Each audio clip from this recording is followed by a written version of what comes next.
اعوذ باللہ من الشیطان الرجیم بسم اللہ الرحمن الرحیم۔ آج میں آپ کو موسیٰ علیہ السلام اور خضر علیہ السلام کا کچھ واقعہ بیان کرتی ہوں۔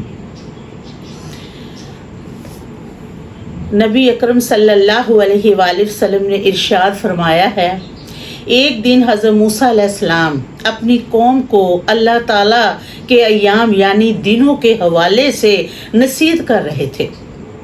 راوی کہتے ہیں اللہ تعالیٰ کے ایام یعنی دن سے مراد اس کی نعمتیں۔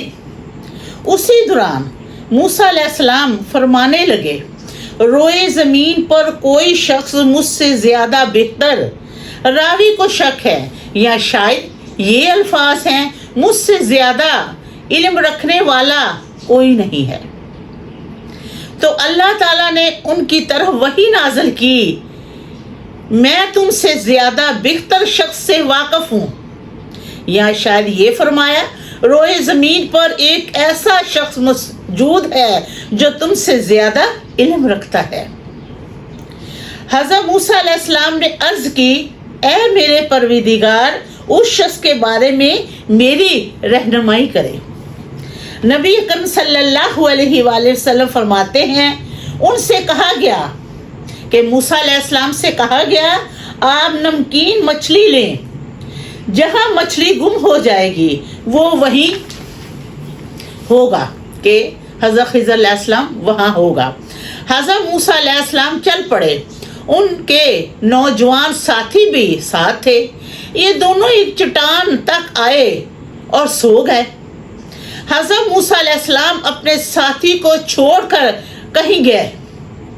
وہ مچھلی پانی میں مچھلی پانی نے اپنی حرکت تبدیل کر لی اور ایک سرنگ کی مانند ہو گیا۔ حضرت موسیٰ علیہ السلام کے ساتھی بولے، جب میں موسیٰ علیہ السلام سے ملوں گا تو انہیں یہ بات بتاؤں گا، لیکن پھر یہ بات بھلا دی گئی۔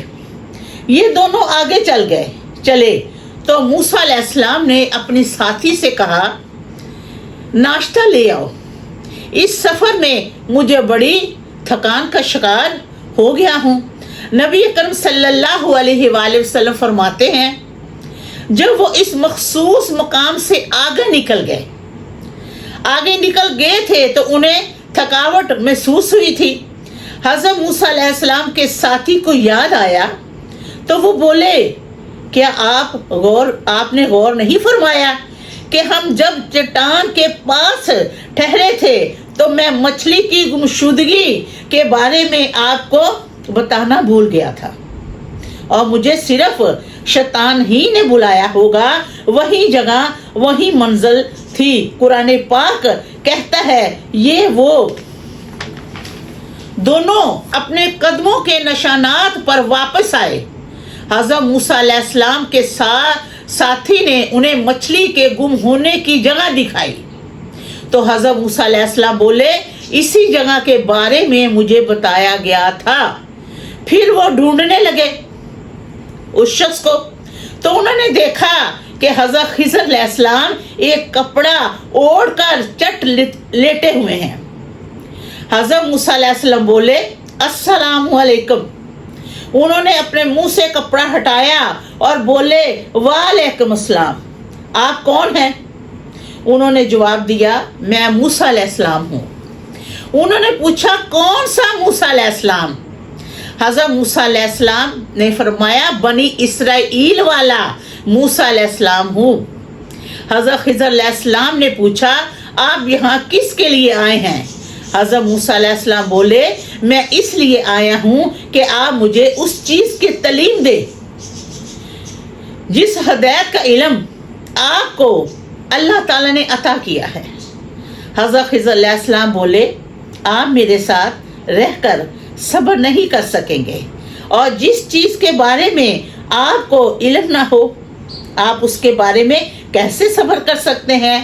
مجھے جو کام کرنے کا حکم ملے گا، جب آپ اسے دیکھیں گے تو صبر نہیں کر سکیں گے۔ حضرت موسیٰ علیہ السلام بولے، اگر اللہ تعالیٰ نے چاہا تو آپ مجھے صبر کرنے والوں میں سے پائیں گے، اور میں آپ کی نافرمانی نہیں کروں گا۔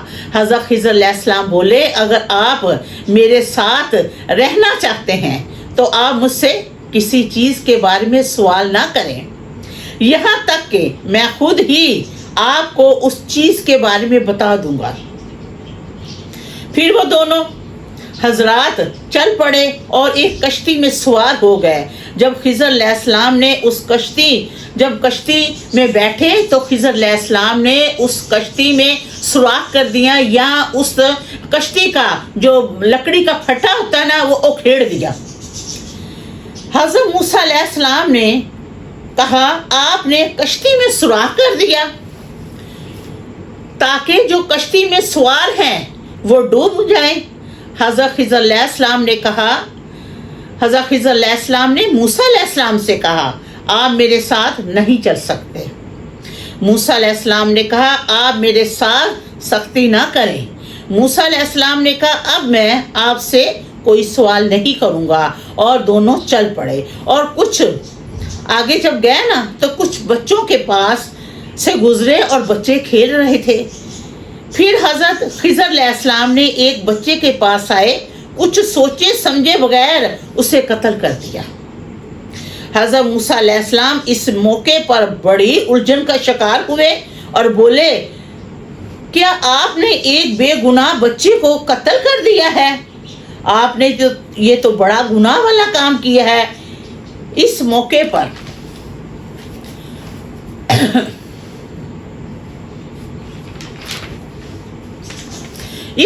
پر نبی اکرم صلی اللہ علیہ وآلہ وسلم نے ارشاد فرمایا اللہ تعالی ہم پر اور حضرت موسیٰ علیہ السلام پر رحمت نازل کرے۔ پھر حضرت خضر علیہ السلام نے کہا اب تم میرے ساتھ نہیں چل سکتے۔ موسیٰ علیہ السلام نے کہا اب اگر میں آپ سے سوال کروں تو آپ مجھے اپنے ساتھ لے کر نہ چلنا۔ اب وہ دونوں حضرات چل پڑے اور ایک بستی میں آئے اور بستی والوں سے کھانا مانگا تو انہوں نے انکار کر دیا ان کی مہمان نوازی کا۔ حضرت خضر علیہ السلام نے دیکھا کہ ایک دیوار نظر آئی جو گرنے والی تھی۔ حضرت خضر علیہ السلام نے اس دیوار کو سیدھا کر دیا۔ موسیٰ علیہ السلام نے خضر علیہ السلام سے کہا کہ اگر آپ چاہتے اس دیوار سیدھی کرنے کی قیمت وصول کر لیتے، مگر آپ نے ایسا نہیں کیا۔ حضرت خضر علیہ السلام نے کہا میرے اور آپ کے درمیان یہی تو فرق ہے، اب جدائی پڑ گئی میرے اور تمہارے درمیان۔ اور خضر علیہ السلام نے اپنا کپڑا سنبھالتے ہوئے کہا میں تمہیں ابھی بتاتا ہوں وہ باتیں جن پر تو صبر نہ کر سکا۔ رہی وہ کشتی جس میں نے سوراخ کیا تھا، وہ غریب لوگوں کی کشتی تھی، اور آگے جا کر ایک بادشاہ بڑا ہی ظالم تھا جو نئی کشتی دیکھتا تھا اس کو پکڑ لیتا تھا، اور مجھے ڈر لگا کہ کہیں ان غریب لوگوں کی کشتی بادشاہ چھین نہ لے، تو میں نے اس میں سوراخ کر دیا۔ رہا وہ لڑکا جس کو میں نے قتل کیا، وہ کافر تھا اور اس کے ماں باپ بہت ہی نیک تھے اور بچے سے بہت پیار کرتے تھے۔ اگر وہ بچہ زندہ رہتا تو ان دونوں کو بھی سرکشی میں مبتلا کر دیتا، اس لیے ہم نے چاہا کہ اللہ تعالیٰ اس کے بدلے میں بہتر اولاد عطا فرمائے گا۔ رہی وہ دیوار جو گرنے والی تھی جس کو میں نے سیدھی کیا، اس دیوار کے نیچے خزانہ تھا 2 یتیم بچوں کا، اور وہ 2 یتیم بچے شہر میں رہتے تھے، تو میں نے اس کو سیدھی کر دیا تاکہ جو بچے بڑے ہوں اور اس دیوار کے نیچے سے اپنا خزانہ نکال لیں، اور میں نے یہ اپنی مرضی سے نہیں کیا، میں نے یہ سب کچھ کیا اپنے اللہ تعالیٰ کے حکم سے۔ الحمدللہ رب العالمین۔